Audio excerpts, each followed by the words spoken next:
মুভির শুরুতে আমরা লাদাখে একটি দৃশ্য দেখতে পাই, যেখানে ইন্ডিয়ান এয়ারফোর্সের পাইলট শঙ্কর ইন্টারন্যাশনাল এয়ার স্পেসে ফ্লাই করছিলেন। হঠাৎ সে লক্ষ্য করে অন্য একটি দেশের বিমান ইন্ডিয়ার সীমান্তে প্রবেশ করছে এবং তারা এখানে কোনো ধরনের আক্রমণের প্রস্তুতি নিচ্ছিল। শঙ্করের সিনিয়র তাকে সেদিকে অগ্রসর হতে বারণ করে, কিন্তু শঙ্কর সিনিয়রের কথা না শুনে তাদের দিকে এগিয়ে যায় এবং তাদের সতর্ক করে। আর সেই সতর্ক বার্তা পাওয়ার পর তারা সেখান থেকে সরে যায়। এরপর শঙ্কর যখন ফিরে আসে, তার সিনিয়ররা তাকে ঝাড়ি দিয়ে বলে, তুমি কি করছো? এমনিতেই আমাদের দেশে এখন যুদ্ধ পরিস্থিতি চলছে, তোমার এই আচরণের কারণে এখানেও যুদ্ধ শুরু হয়ে যেতে পারত। শঙ্করকে এমন আগ্রাসী স্বভাব নিয়ন্ত্রণ করতে হবে এবং শাস্তি হিসেবে তাকে আর ফ্লাই করতে দেওয়া হবে না। কিন্তু শঙ্কর ছিল ওখানকার সেরা পাইলট, তাকে বাদ দেওয়াও দেশের জন্য ক্ষতি। তাই তারা বলে শঙ্করের জন্য একজন কনসালটেন্ট নিয়োগ করা হবে এবং যদি সে শঙ্করকে ক্লিন চিট দেয় তবেই সে আবার ফ্লাই করতে পারবে। এই দৃশ্যটা অল্লু অর্জুনের একটা মুভির সাথে মিলে যায়। এরপর আমরা দেখি এই মুভির নায়িকা মুক্তিকে, যে কিনা পেশায় একজন কনসালট্যান্ট, কিন্তু এই মুহূর্তে সে নিজেই নেশার জিনিসপত্র নিয়ে বাথরুমে বসে আছে এবং সে প্রেগনেন্টও। সে তার স্বামী জোসিকে ফোন করে, যে এখন আইএএস হিসেবে বিক্রান্তের সঙ্গে রয়েছে। যুদ্ধ পরিস্থিতির কারণে সেও বাড়ি ফিরতে পারছে না। মুক্তি তখন চিৎকার করে বলে, আমিও এখন যুদ্ধ পরিস্থিতির মধ্যেই আছি। এমন সময় দরজায় কড়া নাড়ার শব্দ হয় এবং তার কাছে শঙ্করের সেই ফাইল আসে, যেটি তাকে অনুমোদন করতে হবে এবং ভালোভাবে পর্যবেক্ষণ করতে হবে। শঙ্করের ফাইল দেখেই মুক্তির হাত থেকে ফাইলটা পড়ে যায় এবং সে কাঁদতে শুরু করে। মনে হয় যেন তার পুরনো কোনো ট্রমা আবার ফিরে এসেছে। এরপর মুক্তি তার সব কাজ বাদ দিয়ে দেয়। তার শারীরিক অবস্থা খুবই খারাপ ছিল। সে বাবাকে বলে, বাবা, আমি শঙ্করকে পেয়ে গেছি, আমি ওর কাছে যাচ্ছি। মুক্তির বাবা তখন বেড রেস্টে ছিলেন। মুক্তি সব কিছু ছেড়ে গাড়ি নিয়ে সেই অবস্থাতেই লাদাখের উদ্দেশ্যে রওনা হয়ে যায়। এরপর তাকে ক্যাম্পে ডাকা হয়, যেখানে উচ্চপদস্থ অফিসাররা থাকে। তাকে জানানো হয় যে তাকে লেফটেন্যান্ট শঙ্করকে মনিটর করতে হবে। যখন শঙ্করকে ডাকা হয়, শঙ্কর পেছনে দাঁড়িয়েছিল আর মুক্তি সামনের দিকে বসেছিল। পরিচয় করিয়ে দেওয়ার সময়ে মুক্তির চোখে পানি চলে আসে। সে যখন শঙ্করের দিকে তাকায়, তার নিঃশ্বাস থরথর করে কাঁপছিল। শঙ্করও তাকে দেখে কাঁপতে শুরু করে, তবে যার চোখ দিয়ে শুধু পানি ঝরছিল, শরীরে কোনো নড়াচড়া ছিল না। সে সরাসরি অফিসারকে বলে, স্যার, আমার বমি পাচ্ছে, আমি একটু বাইরে যাব। বাইরে যেতেই সে দেয়ালে ঘুষি মারে, যেন তার পুরনো সব স্মৃতি আবার তাকে আঘাত করছে। এরপর গল্প চলে যায় ফ্ল্যাশব্যাকে। 7 বছর আগের ঘটনা আমাদের দেখানো হয় দিল্লি ল কলেজ। সেখানে আমরা দেখি শঙ্কর এক ছেলেকে বেল্ট দিয়ে মারছে, কারণ সে নির্বাচনে শঙ্করের বিরুদ্ধে দাঁড়িয়েছিল। আসলে ডুসুর প্রেসিডেন্ট ছিল শঙ্কর, এবারও তারই জেতার কথা, আর তার বিরুদ্ধে কেউ দাঁড়াবে এটা সে মেনে নিতে পারে না। সে ছিল কলেজের সবচেয়ে হিংস্র ছেলে। অন্যদিকে দেখা যায় মুক্তিকে, যে কিনা একটি সেশনে তার থিসিস পেপার জমা দিচ্ছে। যে একজন সাইকোলজিস্ট ডাক্তার হতে চায়। সাইকোলজিস্ট হিসেবে তার মতামত হলো রাগ নিয়ন্ত্রণ করা যায়, কিছু মেডিটেশন, কিছু ব্যায়াম আর কিছু নির্দিষ্ট পদ্ধতি ব্যবহার করলে রাগ নিয়ন্ত্রণ করা সম্ভব। জোয়ান থেকে বুড়ো যে কাউকেই জিরো অ্যাঙ্গার লেভেলে আনা সম্ভব। ঠিক সেই সময়ই সেই ছেলেটা ঘরে ঢুকে পড়ে আর তার পিছনে আসে শঙ্কর। সে এসেই ওই ছেলেটাকে পেটাতে শুরু করে আর স্যারকেও দুষ্ট ভাষায় গালাগালি করে। তখন স্যার মুক্তিকে বলে, দেখলে তোমার থিসিস পেপারের কি অবস্থা হলো? এদের জন্যে বিচার ব্যবস্থাই উত্তম, এদের ক্ষেত্রে কোনো থিসিস পেপার কাজ করবে না। তুমি আরেকটা বিষয় নিয়ে গবেষণা করো, যেটা প্র্যাকটিক্যাল, যেটা আমরা অ্যাপ্রুভও করতে পারবো, আর তুমি ডাক্তারও হয়ে যাবে, কারণ এই থিসিস পেপার তুমি দিতে পারবে না। কিন্তু মুক্তি এই থিসিসের উপর খুব পরিশ্রম করেছিল। 250 পাতার একটা পেপার সে লিখেছে। সে চায় এই পেপারটি অ্যাপ্রুভ হোক। তাই সে এক প্রকার চ্যালেঞ্জ হিসেবেই নেয় যে এই ছেলেটাকে আমি জিরো অ্যাঙ্গারে নিয়ে আসব, যাই করতে হোক না কেন, আর এই থিসিস পেপারই অ্যাপ্রুভ করিয়ে ছাড়ব। আর এদিকে মারামারি করার জন্যে শঙ্করকে জেলে যেতে হয়। শঙ্কর ছোটতেই মা মারা গিয়েছিল, শুধু তার বাবা বেঁচে আছে, আর তার জিগরি বন্ধু বদ্রি তার সঙ্গে থাকে। দুজনেই এখন জেলে। হঠাৎ দেখা যায় শঙ্করের বাবা জেলে এসেছে। তিনি প্রথমে পুলিশের সামনে ছেলেকে বকা দেন, তারপর বলেন ছেলেটার বয়স কম, এফআইআর করার দরকার নেই, ফিউচার নষ্ট হয়ে যাবে। শঙ্করের বাবা কোর্ট এলাকায় নোটারি কাজ করেন, মাসে মাত্র 300 রোজগার করে। শঙ্কর বলে, আপনার ওই দয়া আমার লাগবে না, আমি ভুল কিছু করিনি।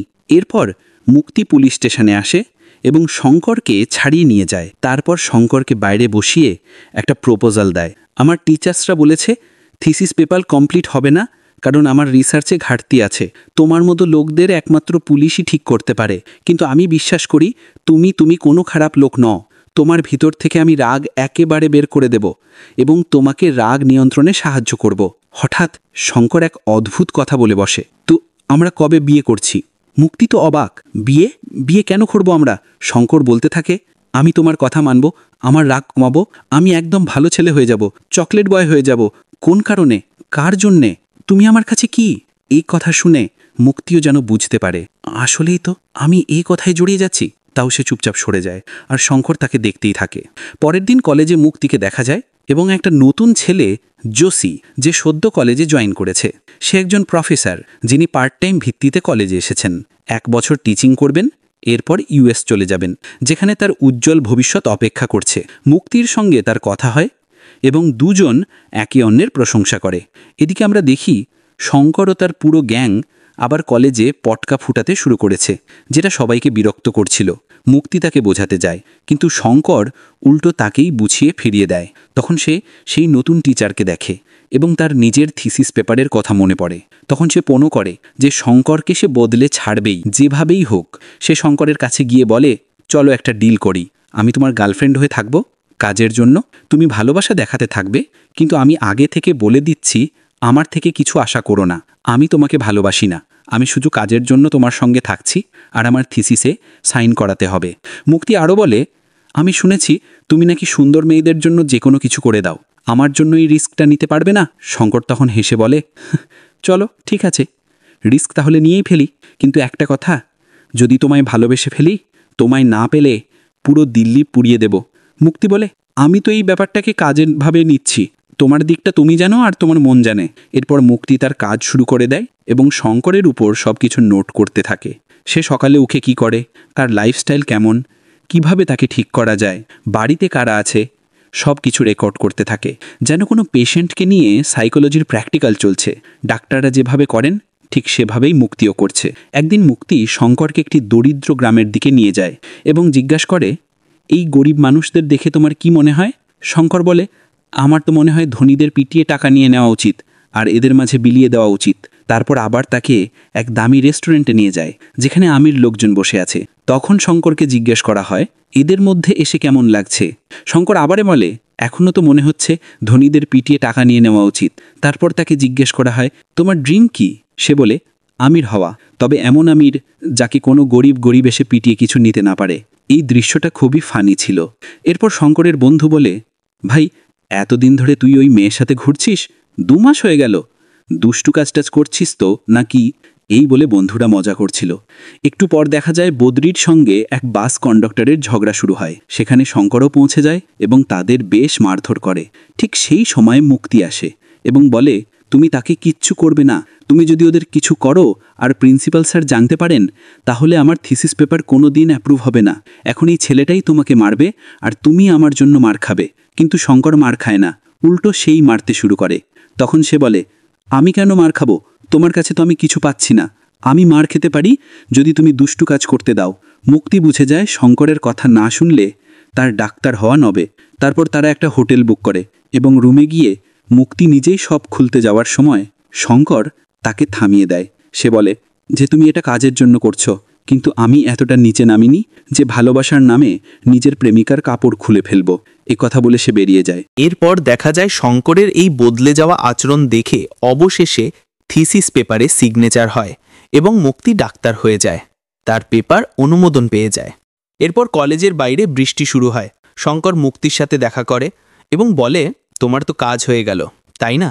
মুক্তি তাকে জড়িয়ে ধরে এবং বলে, শঙ্কর, আজ যা হয়েছে সব তোমার কারণে হয়েছে। তুমি তোমার রাগ কন্ট্রোল করেছ। শঙ্করের চোখে পানি চলে আসে। সে আজ প্রথমবার তার মায়ের কথা বলে, যা সে কখনো বলেনি। সে বলে, আমার মায়ের নাম কাবেরী, তখন আমার 10 বছর। একদিন স্কুল থেকে এসে দেখি আমার মা আগুনে পুড়ছে। সে এক বাচ্চাকে বাঁচাতে গিয়ে নিজে পুড়ে যায়। আমি আর বাবা অনেক চেষ্টা করেছিলাম আগুন নেভানোর, কিন্তু পারিনি। তখন থেকেই আমার পুরো শরীরের ভেতর যেন আগুন জ্বলে, যেন শরীর থেকে আমার রাগ ফেটে বের হয়। কিন্তু তুমি আসার পর মনে হয় সেই আগুনের ওপর পানি ঢালা হয়েছে। আমি তোমাকে সব সময় আমার কাছে রাখতে চাই। আমি চাই আমরা দুজন সব সময় সুখে থাকি। আমি তোমাকে খুব ভালোবাসি মুক্তি। ঠিক তখনই মুক্তির এক বন্ধু গেটের কাছে গাড়ি নিয়ে আসে এবং তাকে ডাকতে থাকে। মুক্তি শঙ্করকে ফেলে দৌড়ে চলে যায়, গিয়ে ওই বন্ধুকে জড়িয়ে ধরে। শঙ্করও বুঝতে পারে মুক্তি তাকে না বলবে। এরপর মুক্তি গাড়িতে উঠে চলে যায়। রাতের বেলা শঙ্কর লাল পানি খাচ্ছিল। তার ভেতরে জমে থাকা রাগ যেন বিস্ফোরিত হতে চাইছে, কারণ মুক্তি তার সাথে প্রতারণা করেছে। শঙ্করের বন্ধুরা তাকে আরও টিটকারি মারতে শুরু করে। বন্ধুরা তাকে বলে, ভাই ওই ছেলের নাম অভয়, খুব ধনী পরিবারের ছেলে, দুজনের বিয়েটাও ওদের বাড়ির পক্ষ থেকে ঠিক করে হয়ে গেছে। এ কথা শুনেই শঙ্কর পেট্রোলের একটা বোতল ভরে নেয় এবং সরাসরি সেই বারে চলে যায় যেখানে অভয় আর মুক্তি বসেছিল। মুক্তি তখন অভয়কে বলছিল সে কিভাবে থিসিস পেপার লিখেছে ওই ছেলেটাকে নিয়ে, মানে শঙ্করকে নিয়ে। হঠাৎ শঙ্কর এসে সেখানেই বসে পড়ে এবং সবাইকে গান বন্ধ করতে বলে, বারের লোকজনকে বের হয়ে যেতে বলে, আর অভয়কে বলে, তুমি খুব ভালো, মেয়েটাও ভালো, আমি আগে খারাপ ছিলাম, এখন ভালো, কিন্তু যদিও আমার সঙ্গে না থাকে তাহলে আবার খারাপ হয়ে যাব। তারপর সে পেট্রোলের বোতল খুলে অভয়কে পুরো ভিজিয়ে দেয়, নিজের গায়েও পেট্রোল ঢালে। তারপর আগুন জ্বালিয়ে বলে, একজনকে জ্বালিয়ে দে, কে তোর দুলহা হবে তুই ঠিক কর, যে জ্বালা তুই আমাকে দিয়েছিস সেই জ্বালাই আমি ফিরিয়ে দিতে এসেছি। এই সময় অভয় আর মুক্তি দুজন ফরাসি ভাষায় কথা বলতে থাকে, কারণ দুজনেই ফরাসি জানে, যেন তাদের কথা শঙ্কর না বুঝতে পারে। মুক্তি অভয়কে বলে, আমি তাকে সামলে নেব, তুমি শান্ত হয়ে নিঃশ্বাস নাও, সে কিছু করবে না। তখন শঙ্কর বলে, তোর কারণে ইংরেজি শিখছি ঠিকই, কিন্তু ফরাসিটা শিখিনি, তুই হয়তো এটাই এখন কি করবি। এ কথা বলে সে সেখান থেকে চলে যায়। সেই রাতেই মুক্তি শঙ্করের বাড়িতে যায়। শঙ্করের বাড়ি ছিল ছোট্ট একটা ঘর, 10 বাই 10 ফুটের মতো। দেখে মনে হচ্ছিল একদম স্লাম এরিয়া। মুক্তি নিজের গাড়ি আর ড্রাইভার সহ এসেছিল। মুক্তি জুতো খুলে ওপরের দিকে উঠতে থাকে। সে এসেছিল শঙ্করকে বলতে যে তুমি আমার সঙ্গে দেখা করো না, আমি তোমার প্রতি ইন্টারেস্টেড নই, সব কিছুই ছিল শুধু থিসিসের জন্য, যা কিছু হয়েছে ভুলে যাও। এ কথাগুলোই বলতে চেয়েছিল কিন্তু বলতে পারেনি। তার বাবাও সামনে বসেছিলেন আর মুক্তিও প্রস্তুত ছিল না, কি বলবে ঠিক বুঝতে পারছিল না। তখন সে শঙ্করকে বলে, শঙ্কর, আমাদের ঠিক মিল হচ্ছে না, তবে যেহেতু আমি তোমার বাড়িতে এসেছি তুমিও আমার বাড়িতে এসো, কাল সকাল 8:30-এ চলে এসো আমার বাবার সঙ্গে দেখা করতে।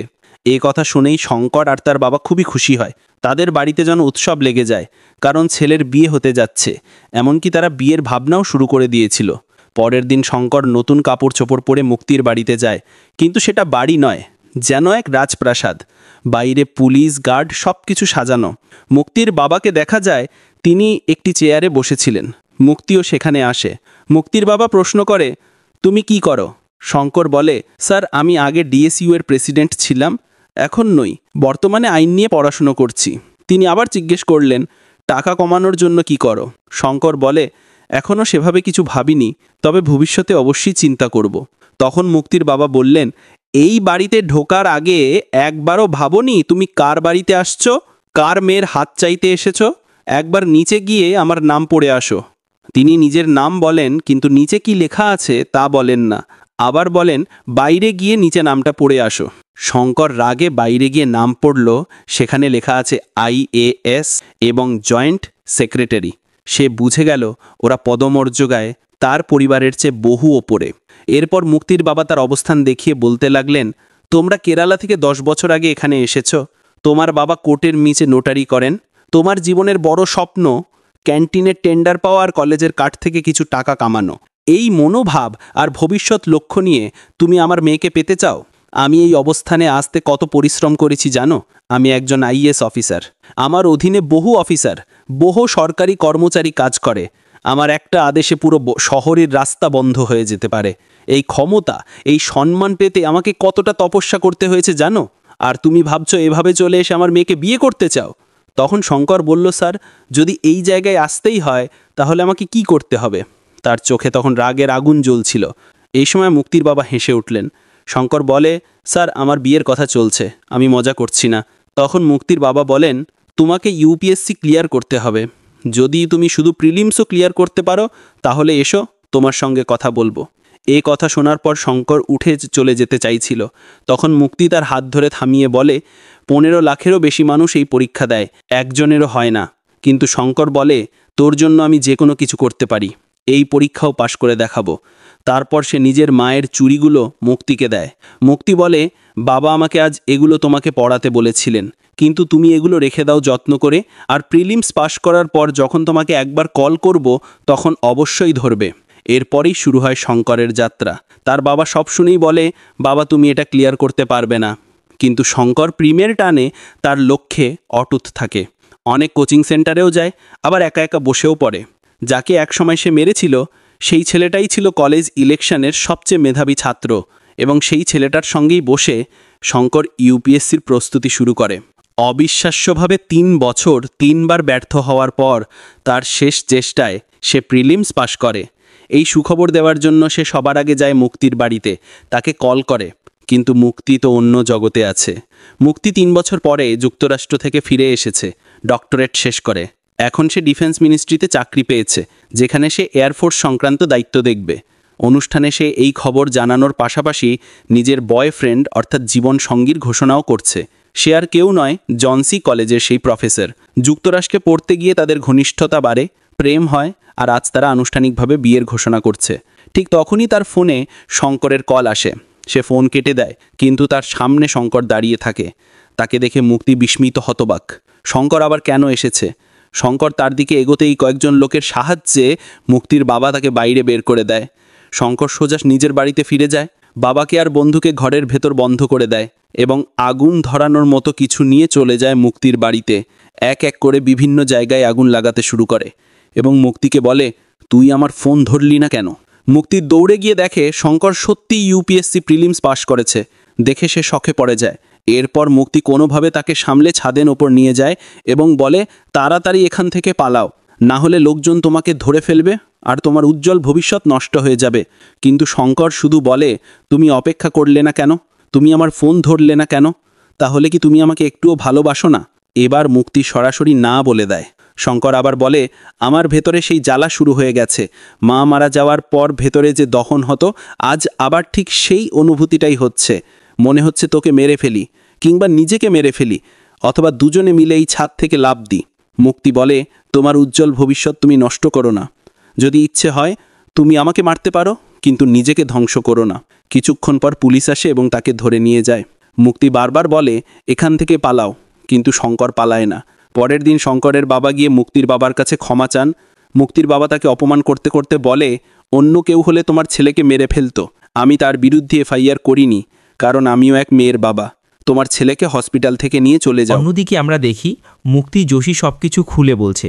আমি কখনো ভাবিনি সে এত দূর চলে আসবে। আমি বাবাকে শুধু বলেছিলাম ওকে এমন একটা টাস্ক দিতে যাতে সে ব্যর্থ হয় আর আমাকে ভুলে যায়। যদি সফল হয় অন্তত তার ক্যারিয়ারে গড়ে উঠবে, কিন্তু তার এই উন্মাদনা এত দূর যাবে আমি কখনো ভাবিনি। যোশী বলে, সব তোমার মনের মধ্যেই ছিল, তুমি তার ভালোই চেয়েছিলে। সে কখনো বলেনি যে ক্যারিয়ার গড়তে চায়, তোমার উচিত ওর সঙ্গে কথা বলা। মুক্তি বলে, সে তো হাতে পেট্রোল নিয়ে ঘুরছে, তার সঙ্গে কথা বলার অবস্থা নেই, ও নিজেকে পুড়িয়ে ফেলবে, সাথে আমাকেও। শুনেছি এমন ছেলেরা যখন তাদের প্রেমিকাকে অন্য কারো বর হিসেবে দেখে তাদের সব ভম ভেঙে যায়। আমাদের তাড়াতাড়ি বিয়ে করা উচিত। এদিকে শঙ্করের বাবা শঙ্করকে নিয়ে পুলিশ স্টেশন থেকে বের হয়। শঙ্করের অবস্থা খুব খারাপ, পুলিশ তার হাড়পাঁজর পর্যন্ত ভেঙে দিয়েছে। তার বাবা কাঁদছেন, শঙ্কর হাঁটতেও পারছে না। তবুও তিনি তাকে স্কুটারে তোলেন, নিজের শার্ট দিয়ে বেঁধে নেন আর গল্প বলতে বলতে স্কুটার চালাতে লাগলেন। বাপরে, তুমি ছোটোবেলায় প্লেন দেখতে খুব ভালোবাসতে। ছাদে গিয়ে আমাকে বলতে, পাপা আমাকে প্লেনে চড়াবে, কিন্তু আমার কী সামর্থ্য ছিল তোমাকে প্লেনে বসানোর? তাই আমি কি করতাম জানো? তোমার চোখে কাপড় বেঁধে সাইকেলে বসাতাম, জোরে সাইকেল চালাতাম আর বলতাম, বেটা এটাই প্লেন। তুমি খুব খুশি হতে, বলতে পাপা আরও জোরে। আমি চালাতাম যতক্ষণ না সাইকেলের চেইন খুলে যেত। সব সময় চাইতাম তুমি একদিন সত্যিকারে প্লেনে চড়বে। এই কথা বলতে বলতে তিনি স্কুটারও দ্রুত চালাতে থাকেন। শঙ্কর কান্না থামাতে পারছিল না, সে সব শুনছিল। হাই স্পিডের কারণে হঠাৎ স্লিপ করে স্কুটার পড়ে যায় আর রাস্তায় পড়েই শঙ্করের বাবা মারা যান। শঙ্কর পাপা বলে বিলাপ করতে থাকে, কিন্তু তার বাবা আর কোনো উত্তর দেন না। শঙ্করের সব কিছু যেন ভেঙে চুরমার হয়ে যায়। একদিকে সে নিজের বাবার মৃতদেহ কাঁধে তুলছে আর অন্যদিকে মুক্তি বিয়ের জন্য সাজছে। তার মুখে হাসি ছিল, কিন্তু মনে চলছিল অন্যরকম ঝড়। শঙ্করের কথা তার মন আর মাথায় ঘুরতেই থাকে। শঙ্কর নিজের বাবার দেহ নিয়ে বেনারস চলে যায়। সেখানে বাবার দাহ সম্পন্ন করার পর সে ঘাটে বসে থাকে। সেও যেন ভেতর থেকে মৃত হয়ে গেছে। ঠিক তখনই এক পণ্ডিতজি আসে। পণ্ডিতজি তাকে দেখে সব বুঝে যায় এবং বলে, হারা প্রেমিক সবসময় একই রকম দেখা যায়। তুইও তো আজ মৃত। আজ এখানে দুটো লাশ জ্বলল। যে মেয়ের জন্য তুই সব কিছু করলি সেই তো বাবাকে মেরে ফেলল। ও মেয়ে কোনোদিনই তোর হবে না, না এই জন্মে না আর কোনো জন্মে। তখন শঙ্কর বলে, ভগবানের দোহা দিয়ে বলুন, ভেতরে এই জ্বালা কমানোর কোনো উপায় কি আছে? পণ্ডিতজি বলেন, তোর এই ব্যথা কখনোই পুরোপুরি কমবে না, কিন্তু তুই এখন দূরে চলে যা। ওকেও তো জানতে হবে যে তোর মনে তার জন্য যে ভগবানের মতো প্রেম ছিল তাকে ওই মেয়ে পায়ের নিচে ঠেলে দিয়েছে। একদিন ওই মেয়ে তোর কাছে আসবে নিজের মুক্তি চাইতে, তোর সামনে হাঁটু গেড়ে কাঁদবে, কিন্তু সে কখনো মুক্তি পাবে না। এরপর বেনারস থেকে গঙ্গাজল নিয়ে সে গিয়ে সরাসরি মুক্তির উপর ছুড়ে দেয়। সবাই ভাবে ওটা অ্যাসিড, কিন্তু সেটা অ্যাসিড না, গঙ্গাজল। মুক্তির দিকে তাকিয়ে শঙ্কর বলে, আমি দোয়া করি তোমার ঘরেও যেন একটা ছেলে হয়, কারণ প্রেমে যারা মরে যায় তারাও তো কোনো বাবার ছেলে। এই কথা শুনে মুক্তির আত্মা কেঁপে ওঠে। শঙ্কর সেখান থেকে চলে যায়, এরপর আর কখনো ফিরে আসে না। এরপর শঙ্কর তার বাবার শেষ ইচ্ছা পূরণের চেষ্টা করে। সে ভারতীয় বিমান বাহিনীতে যোগ দেওয়ার চেষ্টা করে এবং কিছুদিন পর সে যোগ দিতে সক্ষম হয়। একাডেমিক আর ফিজিক্যাল দুটো পরীক্ষায় সে পাশ করে। অন্যদিকে মুক্তির অবস্থা খুবই খারাপ ছিল, কারণ সে শঙ্করের সঙ্গে যা করেছে তার জন্য এখন সে অনুতপ্ত। সে জোসিকেও আর বিয়ে করতে পারেনি। সে নিজেও অ্যালকোহলিক হয়ে গেছে। লাল পানি খেতে খেতে তার শারীরিক অবস্থাও খারাপ হতে থাকে। এইসব দেখে তার বাবারও হার্ট অ্যাটাক হয়েছিল এবং তিনি এখন সম্পূর্ণ বেড রেস্টে আছেন। মুক্তি এখন সেই থেরাপি রেকর্ডিং শুনছিল যা সে কলেজ সময় শঙ্করের সঙ্গে রেকর্ড করেছিল। এর মাঝে মুক্তি প্রেগনেন্ট হয়ে যায়। সে ভেবেছিল শিশুটি যদি জন্মায় তাকে দেখে সেই সব কষ্ট ভুলে যাবে, কিন্তু তা হয়নি। সে কোনোভাবে শঙ্করকে ভুলতে পারছিল না। এরপর বর্তমান সময়ে আমরা দেখি শিকবাকর স্যারকে তাকে বলে, আমাকে আমার সেরা অফিসারকে চাই। ওই মেয়েটা সাইন করবি কি না তা তুই জানিস, সে তোকে আগে থেকেই চেনে। আমি জানি না তোদের মধ্যে কি আছে, কিন্তু আমাকে আমার সেরা এয়ারফোর্স অফিসারকে চাই। এটা দেশের প্রশ্ন আর পরিস্থিতি খুবই নাজুক। আজ সন্ধ্যার মধ্যেই আমাকে সেই সাইনটা চাই। এরপর আমাদের ফাইটার প্লেনগুলো উড়বে। আইএস বিক্রান্তের সঙ্গে আলাদা আলাদা জায়গায় আক্রমণ চলছে। তার আগে যেখানে তারা দাঁড়িয়ে আছে মানে বেস ক্যাম্পেও হামলা হয়েছিল। এখন পুরো যুদ্ধের মতো অবস্থা। সেই গোলাবর্ষণে মুক্তিও আঘাত পেয়েছিল। মুক্তি কোনোভাবে নিজে এবং তার অনাগত সন্তানের যত্ন নিতে নিতে শঙ্করের কেবিনে পৌঁছায়। সেখানে গিয়ে তার বাবার এবং নিজের একটা ছবি দেখে। শঙ্কর পিছন থেকে এসে বলে, আমি জানি না তুমি এখানে কেন এসেছো, কিন্তু তোমার সাইন আমার দরকার। আমাকে এই অভিশপ্ত সাইনটা করে দাও আর আমাকে উঠতে দাও। আমার দেশ আমাকে ডাকছে। কিন্তু মুক্তি অন্য কথা বলে। মুক্তি বলে, ইচ্ছা হলে তুমি আমার গলা টিপে আমাকে মেরে ফেলো। আমরা মেয়েরা খুবই প্র্যাকটিক্যাল হই, ভাবি কোথায় বেশি টাকা, কোথায় ভবিষ্যৎ সিকিওর থাকবে। কিন্তু আমরা একটা জিনিস ভুলে যাই, নুন যা গরিবদের ভাগে পড়ে। যাদের কাছে টাকা নেই, কিছুই নেই, তারা শুধু ভালোবাসতে জানে, আর তাদের ভালোবাসায় নুন থাকে, সেই নুনের দাম তারা জানে। আমিও সেই সব কিছু দেখেই বড় হয়েছি, তাই আমার চিন্তাভাবনাও তেমন ছিল। মানুষ ছোট জায়গা থেকে বড় জায়গায় যাবে, তারপর আরও বড় জায়গায় যাবে, কিন্তু এই যাত্রার মাঝে যে নুনটা আছে আমরা সেটা ভুলে যাই। আমি অবশেষে বুঝতে পারলাম আমি তোমাকে খুব ভালোবাসি শঙ্কর। এই কথা শুনে শঙ্কর মুচকি হাসে আর বলে, এবার তোর কি চাই? মুক্তি বলল, আমার তোমার কাছে কিছুই চাই না। আমার পুরো শরীর থেকে রক্ত বের হয়, কিন্তু আমার এই বাচ্চাটা যে বাঁচাতে হবে, তুমি আমাকে সাহায্য করবে না? শঙ্কর বলে, যা, এর বাপকে গিয়ে খোঁজ, এর বাপের কাছে যা। তখন মুক্তি বলে, তার বাবা আইএস বিক্রান্তের সঙ্গে আছে, বাঁচবে কিনা জানি না। শঙ্কর, তুমি ছাড়া আমার আর কোনো রাস্তা নেই। শঙ্কর আবার হাসে আর বলে, ফিরে এলে তবে আবারও কিছু চাইতে। মুক্তি তার পায়ের কাছে বসে পড়ে। তার লিভারে প্রচণ্ড ব্যথা, রক্তও বের হচ্ছে। সে বলে, এই বাচ্চা আমি খুশি হয়ে নেইনি। আমি জোসিকে চাপ দিয়েছিলাম যদি বাচ্চা আসে তাহলে আমার মন হয়তো বদলে যাবে, কিন্তু তা হয়নি। আমার মন, আমার প্রাণ সব ছিল তোমার কাছে। তুমি চলে যাওয়ার পরে আমি ফাঁকা হয়ে গিয়েছিলাম, বেঁচেছিলাম কিন্তু যেন জিন্দা লাশ। নিজের মনকেও বুঝাতে পারছিলাম না আমার সঙ্গে এমন হচ্ছে কেন।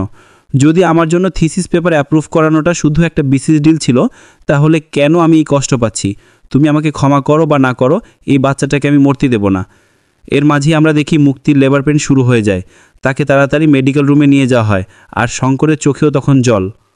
শঙ্কর বলে, তুই শুধু সাইন করে দে, আমি তোকে প্রমিস করছি আমি ফিরে আসব। যদি আমি নাও ফিরে আসি, তার বাবা অবশ্যই আসবে। মুক্তি ভয় পাচ্ছিল যদি শঙ্করও যুদ্ধে গিয়ে মারা যায় তাহলে তার বাচ্চা একেবারেই একা হয়ে যাবে, কারণ সে যে রোগে ভুগছে তাতে সে বাঁচবে কিনা সে নিশ্চিত না। মুক্তি শেষ পর্যন্ত সেই কাগজে সাইন করে যেখানে ঘোষণা করা হয়েছিল শঙ্কর এখন ফিট। শঙ্কর সেই ডকুমেন্ট জমা দিয়ে ফাইটার বিমানে চড়ে, বিমান আকাশে ওড়ে। এক এক করে সেই সব শত্রু জাহাজ ধ্বংস করে। তাদের মধ্যেই ছিল আইএস বিক্রান্তের জাহাজ, আর তার ভিতরেই ছিল জাসি, সেই বাচ্চার বাবা। শেষ মুহূর্তে দেখা যায় বিমানে আগুন ধরে গেছে। 3টি শত্রু জাহাজ ধ্বংস করার পরেও একটি জাহাজ বাকি। তাকে নির্দেশনা দেওয়া হয় ফিরে যেতে, কিন্তু আইএস বিক্রান্তকে বাঁচাতে হলে শেষ শত্রু জাহাজটাও ধ্বংস করতে হবে, আর তার ভিতরেই ছিল জাসি, সেই বাচ্চার বাবা। শঙ্কর সরাসরি তার প্লেন নিয়ে সেই জাহাজে ধাক্কা দেয়। শেষবারের মতো সে তার সব স্মৃতি মনে করে, তার খুশির মুহূর্তগুলো, তার বাবা, তার বন্ধু বদ্রি আর মুক্তি। এরপর প্লেনটি বিস্ফোরিত হয়। একই সময়ে অন্যদিকে বাচ্চাটির জন্ম হয়, কিন্তু মুক্তিও আর পৃথিবীতে থাকে না। অন্যদিকে বানারসির ঘাটে দেখা যায় কুন্দনের বন্ধু পিণ্ডদান করছে, কারণ সে খবর পেয়েছিল আরেকজন আশিক মারা গেছে। আর এইভাবেই গল্পটা শেষ হয়। গল্পটা কেমন লাগলো কমেন্ট করে জানাতে ভুলবেন না। আজ বিদায় নিচ্ছি, আল্লাহ হাফেজ।